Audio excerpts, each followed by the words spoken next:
Venezuelans are bracing for harsher economic times, and so too is President Nicolas Maduro. What we're focusing on today is disconnecting the illegitimate Maduro regime from the sources of its revenues. We think, consistent with our recognition of Juan Guaido as the constitutional interim president of Venezuela, that those revenues should go to the legitimate government. It's very complicated. We're looking at a lot of different things we have to do, but that's in process. The U.S. has already imposed a number of sanctions against Maduro. But so far, it's not targeted Venezuela's oil exports, a key source of cash that could impact the American economy as well.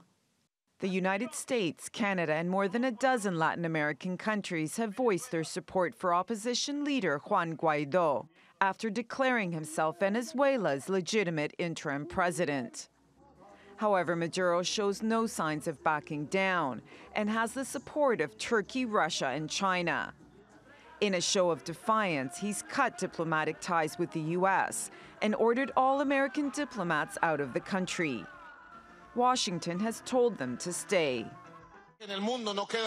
I think there is no doubt that Donald Trump wants to bring his own de facto constitutional government, a coup d'etat in Venezuela against the people and democracy. Despite having the world's largest oil reserves, Venezuela's economy has suffered during his leadership. Hyperinflation and shortages of food and essential goods and medicines have forced millions of people to leave the country. Guaido says he would offer Maduro amnesty if he went quietly. That will have to be looked at. He's also a public employee. Unfortunately, he's a dictator and responsible for people hurt and killed in clashes in Venezuela. U.S. President Donald Trump says all options are on the table as it tries to push Maduro to give up power. Well, it's a very sad situation. That was the richest state in all of that area. That's a big, beautiful area, and by far the richest. And now it's one of the poorest places in the world.